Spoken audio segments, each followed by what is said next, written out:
Looking to build that ultimate editing setup so you can finish projects faster? Today we're talking about 5 things that I think every editor must have.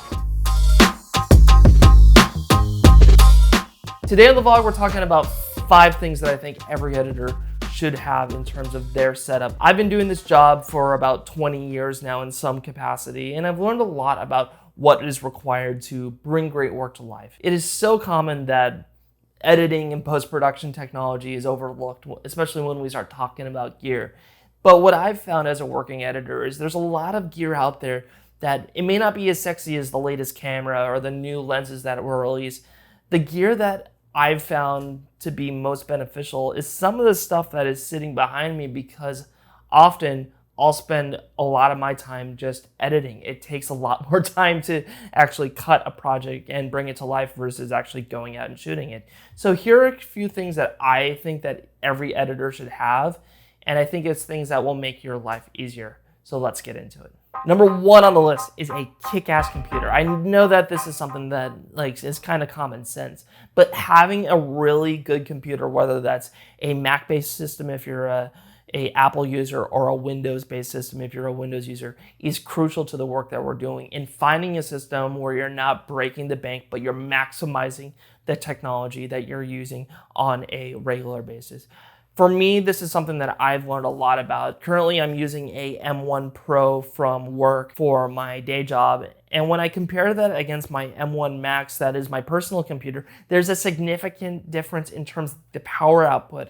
For instance, this M1 Pro takes twice as long to render from both Premiere and Resolve when I compare that to my M1 Max. Significant difference in terms of power and output. When we start talking about working with different formats, different codecs, different deliverables, having a computer that can handle these things and more, and something that is future-proof for a couple of years at least, is critical to the work that we are doing, because this is our daily driver, and it's something that we're working with on a very regular basis. Find that computer that you've been eyeing, that you've been wanting, and try to spec it out as much as you can without breaking the bank. Number 2, monitors, computer monitors. As you can see behind me, I have 3 different monitors. I have my MacBook Pro monitor, I have a Samsung monitor directly behind me, and over here I have a BenQ monitor. And I've found that these 3 monitors make my life significantly easier to get the work done in a timely manner, because it allows me to keep my UI for either Premiere or Resolve front and center on the monitor in front of me. To my left, I'll have my bins, and to my right, I'll have just a clean feed of what I'm working on. Number 3, audio equipment. As you can see behind me, I have 2 studio monitors. These are Mackie 5-inch monitors that I've recently added to my home setup. Having kick-ass audio monitors really makes it easier to determine what is happening with the edit that you're working on from an audio perspective, especially if you're doing a lot of sound design, bringing a lot of different sound effects, mixing music,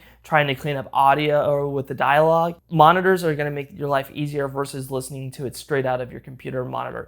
Don't get me wrong, the MacBook Pro speakers are really good today, but they're not gonna come close to having dedicated audio monitors like these Mackies sitting to my left and right. Alternatively, what you could do if you're not really wanting to have big monitors like this is having a really kick-ass pair of headphones. There's a lot of different options.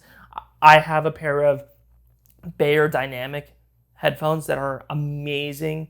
This is an option if you just don't want to have these big studio monitors. Number 4 on the list is a color correction panel. In the last couple of years, we've seen platforms like DaVinci Resolve really give editors the ability to shape the mood and tone of an edit by color grading. What I've found when working with Resolve is it can be a little cumbersome when you're just using the UI interface to make grades. You're trying to make changes on the trackballs and the primary corrections. It's really hard to do those things when all you have is a mouse. That's why I advise every editor to pick up a color correction platform of some kind, whether that's the Tangent Ripple, which is only going to set you back a couple $100, or the Blackmagic Micro Panel, which recently dropped in price. I think it's now like $500 or $600 and can fit in a backpack. Those are both great economical options. I have the older Blackmagic Micro Panel, and it's really made my life easier just having the ability to have everything at my hands and having the ability to adjust contrast, my highlights, some of the log features, I can say with confidence that I wouldn't be nearly as fast if I were just relying on using my mouse and keyboard to get the work done. It just wouldn't happen as quickly, and my panel is something that I'm relying upon on a extremely regular basis. Finally, number 5 on the list is various miscellaneous tech equipment. This could include mice, keyboards, the Stream Deck XL like I have to just the left of me. Currently, I have a Logitech mouse and a Logitech keyboard. Both are wireless, which makes it just one less thing that I don't have to plug in. It doesn't take up those ports that I'm always maxing out. And then the Stream Deck.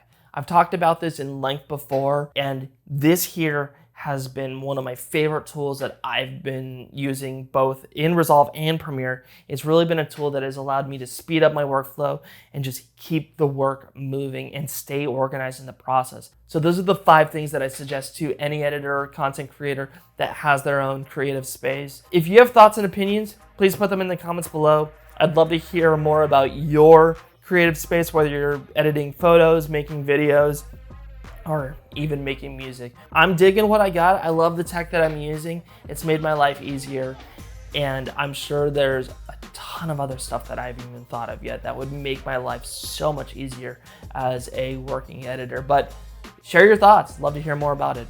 But that's all the time we got for this episode of The Log. But as always, create, share, and sustain the life that you want. Get out there and make some awesome work. All right, thanks guys.